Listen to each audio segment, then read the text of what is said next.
저희가 제일 많이 하는 게 이혼이랑 상속이니까요. 그리고 이 두 가지가 가사소송에 있어서 제일 큰 포션이죠. 제일 중요하고 상속재산에 관한 소송의 구조 부분으로 말씀드리겠습니다. 일단은 상속재산 분할 심판 청구 소송, 유류분 반환 청구 소송, 유언이나 신탁 이렇게 나눴는데요. 사람은 누구나 이제 사망할 수밖에 없는데 돌아가시고 나면 남은 재산을 어떻게 나눌 건지, 그게 이제 상속재산 분할이고요. 그 다음 남은 재산이 아니라 이미 생전에 증여한 거 뭐 이런 거 다 따져가지고 적어도 이 유류분이라는 거는 상속인의 권리입니다. 망인의 권리가 아니라 상속인이 적어도 내가 법에 보장된 유류분만큼은 보장받겠다. 그런데 그것도 보장을 못 받았다. 그러니까 거의 상속을 못 받은 거죠, 한마디로. 거의 상속이나 증여를 못 받았을 때 내가 법에 정해진 최소한의 권리는 행사하겠다라고 하는 게 유류분 반환 청구 소송이고요. 그 다음 이제 유언이나 신탁은 망인께서 사망하면서 어떤 식으로 내 남은 재산을 분배할 건지 이걸 정하는 게 유언이나 신탁이죠. 이거는 좀 구별을 하셔야 되고요. 상속재산 분할 심판 청구는 기본적으로 남은 재산을 분할하는 절차이기 때문에 이미 증여되거나 유언에 따라 분배가 된 재산을 다시 돌려받는 절차는 아닙니다. 이 부분이 사실 결정적으로 의뢰인님들이 많이 헷갈려 하시는 부분이고요. 상속인들한테 뺏어올 수는 없습니다. 100이 있는데 99를 다른 상속인들이 다 가져갔어요. 난 1밖에 못 가져왔어요. 그러면 나머지 뺏어오고 싶잖아요. 그거는 상속재산 분할이 아니라 유류분입니다. 유류분은 상속인의 권리이기 때문에 뺏어올 수 있습니다. 그런데 상속재산 분할은 남기신 재산을 분할하는 절차이기 때문에 뺏어올 수는 없습니다. 상속재산 분할은 가정법원에서 하고요. 유류분은 일반 민사법원에서 합니다. 상속재산 분할에 대해서 말씀드리겠습니다. 원칙은 협의 또는 재판으로 돼 있죠. 상속인 전원의 협의가 필요합니다. 그래서 한 명이라도 동의하지 않으면 결국 재판으로 갈 수밖에 없습니다. 여기 보면 이제 상속 포기 한정 승인이 있는데요. 상속을 포기하게 되면 상속인이 아니게 됩니다. 그래서 그분은 협의 대상에서 아예 빠져버리고요. 상속 포기한 분을 제외하고 상속인 전원이 협의를 해야 된다는 거. 전원이 협의가 안 되면 재판으로 가야 되는데 그게 상속재산 분할 심판 청구 소송이라는 거. 마찬가지로 이것도 소송이기 때문에 관할을 체크해 보셔야 되고요. 대전가정법원 판결문 보시면요. 판결문이 구조가 거의 비슷합니다. 이제 보시면 상속인 및 법정 상속분 이유의 1번 보면은 이제 이렇게 돼 있죠. 일단은 누가 상속인인지, 상속분은 얼마인지부터 이제 정해야지 되거든요. 그래서 이제 상속인이 누군지는 이제 다 아실 것 같습니다만 대습 상속인 뭐 신경 쓰셔야 되는 부분이고요. 네, 가끔 막 굉장히 복잡한 가계 같은 경우 대습 상속인을 막 빼먹는 경우도 있습니다. 그래서 복잡한 사건은 후적을 잘 한번 따져 보셔야 됩니다. 첫 번째 이거 나누고요. 누가 과연 상속인인지, 법정 상속분은 얼마나 되는지, 그 다음은 도대체 뭘 나눠야 되는지,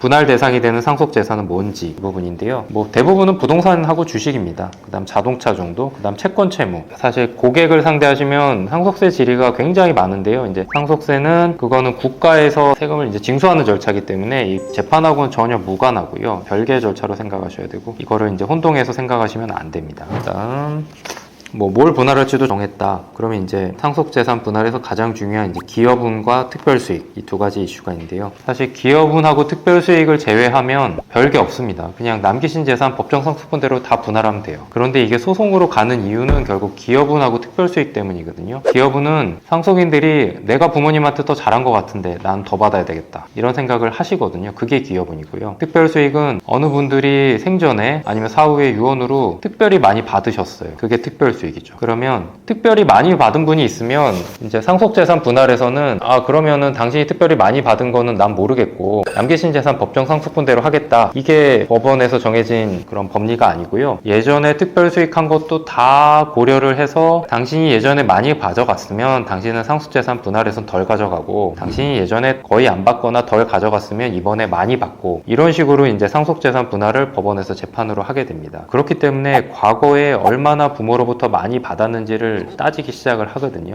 그게 이제 변호사의 가장 주된 일이고 제일 어려운 일이고 증거 신청을 통해 확보를 해야 되는 일이죠. 그래서 이 특별수익을 어떻게 확인할 건지가 사실 핵심입니다. 상속재산 분할 심판 청구 소송이에요. 굉장히 어렵고 증거 신청 자체도 쉽지도 않고 그래서 이 부분은 고민을 되게 많이 해야 되고 뾰족한 답이 없는 경우도 많고요. 잘 안 되면 변호사님들끼리 의논도 하시고 파트너나 대표랑도 의논도 하시고 서로 간에 계속 고민하고 고민해서 찾아가야 되는 부분이죠. 법원에서 증거 신청을 만연하게 잘 해주진 않습니다. 근데 증거 신청 관련돼서 제가 말씀드리고 싶은 거는 서울가정법원 같은 경우는 기준이 명확합니다. 근데 이제 서울가정법원을 제외한 다른 법원 같은 경우는 기준이 명확하지가 않습니다. 그리고 합의부로 갈수록 증거 신청을 안 받아줍니다. 단독 판사님들은 경험이 별로 없으시고 일반 민사 사건에 있어서는 증거 신청을 대부분 다 받아주세요. 그래서 이거를 일반 민사처럼 보기 시작하면 증거를 다 받아주세요. 그렇기 때문에 일단은 분위기 봐서 한번 한번 찔러보는 것도 필요할 수 있습니다. 그냥 이거 안 될 것 같은데 그래서 그냥 포기하는 것보다는 단독 판사님이시고 아니면 서울가정법원 아니다 그러면은 저희가 원하는 거를 찔러봐야 되는데 그냥 찔러보시면 안 되고 장황하게 엄청 적어야죠. 이게 꼭 필요한 이유를 장황하게 막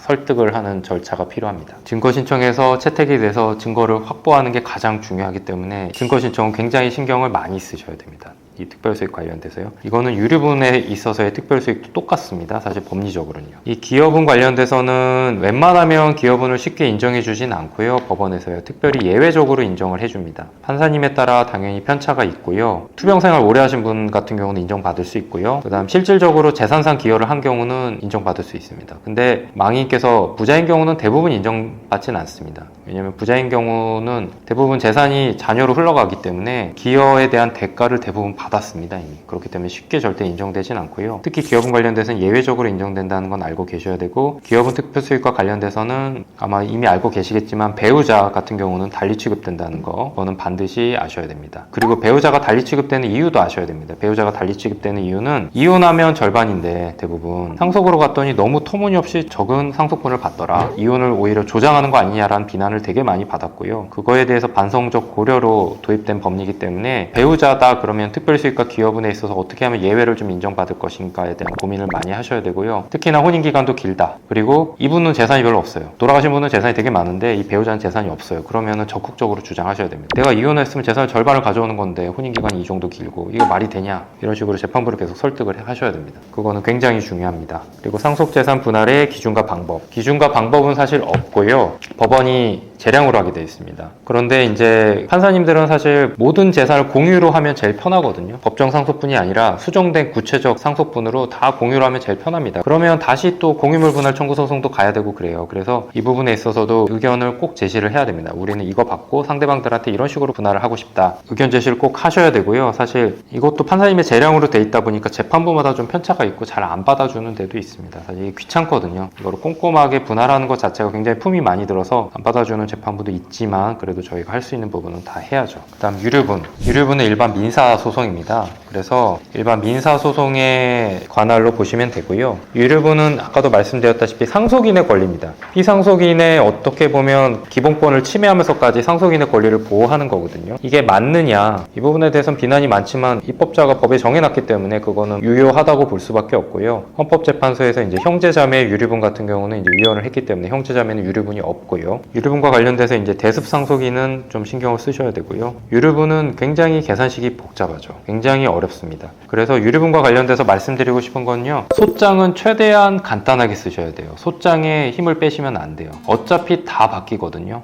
그래서 소장은 굉장히 간결하게 그냥 소식합니다 정도만 보여줄 수 있게 에너지를 쓰시면 안 됩니다. 유류분 반환 청구권이 침해됐으면 안날로부터 1년 안에 해야 되기 때문에 그것 때문에 미리미리 제기를 하는 경우가 많고 선후에 있어서 상속재산 분할이 먼저 이루어져야 유류분에 대한 판단이 가능합니다. 실질에 있어서. 그래서 그냥 소재기만 해놓는 경우가 되게 많거든요. 상속재산 분할 침판 청구 소송하면서 같이 그냥 소재기만 해놓는 거죠. 그래서 할 건 하나도 없습니다. 사실 이게 끝날 때까지. 그리고 여기서 증거 신청되고 특별수익에 대해서 판단된 거를 다 끌고 들어와서 유류분 소송을 하면 되거든요. 그래서 통상적으로 사망한 날로부터 1년으로 하죠. 이거를 혹시라도 넘기게 되면은 변호사가 책임을 질 수도 있기 때문에 시효는 굉장히 중요한 부분이라 1년은 반드시 챙기셔야 되고 소장은 최대한 간단하게 제출을 하셔야 됩니다. 근데 소장을 제출할 때는 일부 청구라는 걸 반드시 명시를 하셔야 됩니다. 일부 청구가 명시가 안 되면 청구 금액까지만 시효 중단의 효과가 발생하기 때문에 다른 부분 확정하면 그 부분은 다 그냥 각하될 수 있거든요. 그래서 일부 청구라는 건 반드시 꼭 명시를 하셔야 됩니다.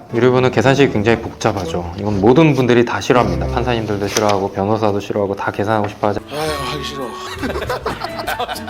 어떻게 하면 조정으로 끝내려고 되게 노력도 많이들 하시고요. 그 특별수익의 법리는 그대로 들어오고요. 다만 유류분에 있어서 특별수익은 좀 달리 보는 게 이게 제3자에 대한 증여냐 아니면 상속인에 대한 증여냐 이거에 따라 달리 봅니다. 제3자에 대한 증여는 원칙적으로는 사망 1년 전까지 이루어진 증여는 다 포함이 됩니다. 유류분 기초재산으로요. 근데 1년 이전 거는 포함이 안 됩니다. 1년 이전 거를 포함하려면 유류분 반환 청구권을 침해한다는 걸 알면서 이루어진 증여여야 되거든요. 그거를 그럼 어떻게 하면 쌍방이 알면서 증여를 한 건지를 판단을 하냐. 결국은 여기 제가 가로 안에 적어놨는데요. 당사자 쌍방이 증여 당시 증여재산의 가액이 증여하고 남은 재산의 가액을 초과한다. 한마디로 2분의 1 넘게 증여한 겁니다. 또 장래에 피상속인이 재산이 증가하지 않을 거다. 보통 나이가 많거나 은퇴하신 분이시겠죠. 그런 분들 같은 경우는 장래에 재산이 증가하지 않을 거를 예상하고 증여를 했다라고 봐서 이 경우는 이제 포함이 됩니다. 제3자라고 하더라도요. 그런데 그렇지 않은 경우 포함이 안 됩니다. 이 요건이 되게 엄격하기 때문에 이거는 알고 계셔야 되고 이거 입증을 하셔야 되고요. 그래서 유류분에 있어서 많이 문제되는 게 뭐 손자냐 며느리에 대한 증여 이런 게 과연 상속인에 대한 증여로 볼 수 있느냐 제3자에 대한 증여로 볼 수 있느냐 이게 큰 이슈가 되겠죠. 당연히 상속인에 대한 증여면 입증이 그냥 쉽고요. 제3자에 대한 증여면 엄격한 요건을 뚫고 들어가야 되기 때문에 이게 쉽지가 않습니다. 이 부분에 대해서는 판례가 명확하지 않습니다. 사실 이거는 일률적으로 따질 수 없는 부분이기 때문에 일단 변호사 입장에서는 무조건 상속인에 대한 증여로 주장을 하면 되고요. 실제 이제 실무 분위기를 말씀드리면 상속재산 분할 같은 경우는 며느리나 손자 뭐 관계된 사람들에 대한 증여를 쉽게 상속인에 대한 증여로 그냥 봅니다. 대부분 다 봅니다. 근데 유류분은 그렇지는 않습니다. 분명히 법리는 같습니다만 조금 더 엄격하게 보고요. 이 부분에 대해서 좀 더 적극적으로 주장을 하셔야 됩니다. 유류분 재산의 반환은 원물 반환이 원칙이고요. 부동산을 받아서 부동산을 계속 보유하고 있다면 부동산 지분을 반환하는 게 원칙입니다. 예외적으로 가액 반환으로 돼 있고 원물 반환이 불가능한 경우는 가액 반환을 할 수밖에 없습니다. 그래서 예외적 가액 반환은 원고피고 양쪽 다 가액 반환을 원하는 경우 이런 경우는 가액 반환이 이루어집니다. 그리고 특별 수익에 있어서 기준 시점은 상속 개시 당시입니다. 부동산 같은 경우 많이 문제가 되겠죠. 주식도 그렇고요. 받았을 때는 5만 원짜리인데 나중에 돌아가실 때 보니까 그게 1억이 됐더라. 그럼 이게 과연 5만 원짜리냐 1억이냐 이런 이슈가 될 수 있는데요. 일단은 그 물건을 계속 보유하고 있었다면은 상속 개시 당시의 시세가 기준으로 됩니다. 그래서 유류분이나 상제 분할에서 많은 다툼이 있는 게 과연 돈을 증여받은 거냐 부동산을 증여받은 거냐 이 부분에 대한 다툼은 굉장히 많고요. 일반적으로는 돈을 증여받은 걸로 보기가 쉽습니다. 그런데 변호사 입장에서 어떤 최대한 유리하게 끌고 가야죠. 그것도 증거 신청이죠. 증거를 확보해서 이건 사실상 망이 사준 것과 같다라는 거를 입증해서 부동산을 증여받은 걸로 봐야지 유리해지거든요. 이 부분에 대해서는 돈이냐 물건이냐는 굉장히 중요한 이슈입니다. 1년 10년 말씀드렸고요. 유류분 반환 청구권 당연히 포기 안 되고요. 사망하신 이후에만 포기할 수 있습니다. 그리고 유류분 반환 청구권 관련 포기 관련돼서 또 아셔야 될 게 하급심 판례 중에 증여재산의 내역이나 이런 거를 대략적으로 아는 상태에서 상제분할 협의를 하면 유류분 반환 청구권의 포기로 보는 그런 판례들이 있거든요. 그래서 상제분할 협의를 할 때는 항상 좀 조심을 해야 됩니다. 상제분할은 협의하고 유류분으로 다투시려는 경우가 많이 있거든요. 그러면 별도로 유류분 반환 청구권을 포기하지 않는다는 그런 내용을 쓰면 가장 좋죠. 근데 그거를 쓰기는 쉽지 않은 경우가 많이 있어서 이거를 인지한 상태에서 상제분할 협의를 하셔야 된다는 거는 알고 계셔야 됩니다. 그리고 기여분, 유류분에 있어서는 지금 기여분이 없죠. 근데 헌재에서 위헌을 했기 때문에 기여분은 도입이 될 거고요. 아직까지는 도입이 안 됐기 때문에 이 부분에 있어서 주장을 받고 싶으면 법원에 소송을 중단해달라고 요청을 해야 됩니다. 그런데 유류분에 있어서 기여분은 쉽게 인정되진 않을 겁니다. 상제분할의 기여분도 굉장히 엄격하게 인정을 하고 있는데 유류분에 있어서 기여분은 더더욱 그럴 거거든요. 유류분은 더 엄격하게 해석하는 게 일반적입니다. 하지만 배우자인 경우도 저는 좀 해볼만 하다고 생각을 합니다. 그리고 확실히 기여분이 인정되는 경우는 해볼만 하다고 생각합니다. 그리고 특별수익 배제, 유류분에 있어서도 배우자 같은 경우 특별수익 배제 주장 충분히 가능하고요. 상제분할과 같습니다. 상제분할에 있어서 배우자가 아닌 상속인도 특별수익 배제하는 판례는 있습니다. 근데 그 판례를 나중에 보시면 알겠지만 도대체 이게 주장을 하라는 건지 말하는 건지 그런 판례거든요. 너무한 판례거든요. 모든 거를 다 너무나 완벽하게 한 경우에 특별수익 배제를 받았습니다. 그런 것처럼 굉장히 엄격하게 인정된다는 거는 알고 계실 필요가 있고요. 그건 유류분에 있어서도 마찬가지일 겁니다. 그리고 유언이나 신탁, 증여 관련돼서는 이제 유언이나 증여 능력이 이제 문제가 되고요. 그거는 뭐 변호사님들은 소송에서 다들 지금 하고 계실 거예요. 과연 유언이나 증여를 하시는 분이 고령이시기 때문에 이분이 온전한 의사 상태에서 한 건가 이 부분이 항상 문제가 되고요. 온전한 의사 상태에서 안 하시는 경우도 많죠. 생각보다 미리미리 준비를 안 하시고 이제 돌아가실 것 같으니까 이제 준비를 하는 경우가 많기 때문에 그런 건데요. 이 부분에 대해서는 항상 알고 계셔야 되고 이 부분은 결국 제가 최근에 유튜브 촬영도 하긴 했습니다. 뭐 이 부분은 결국은 의무 기록을 토대로 해서 법원의 감정 절차를 통해 확정 지을 수밖에 없습니다만 저도 이제 상담을 많이 하다 보니까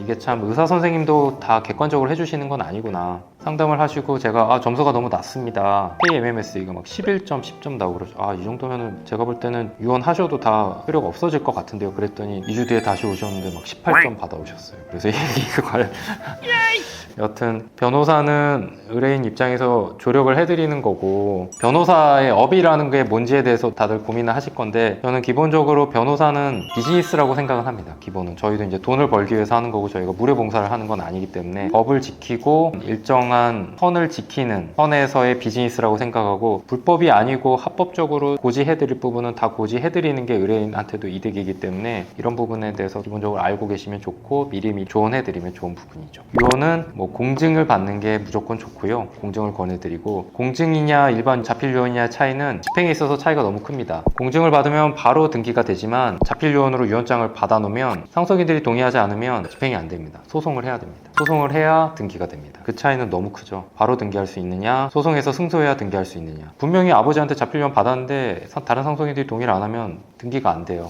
그러니까 유언은 무조건 공증을 권해드립니다. 사실 뭐 방대한 내용인데 너무 짧게 하다 보니까 스킵을 많이 했는데요. 질문 없으시죠? 그럼 마치겠습니다. 네, 감사합니다.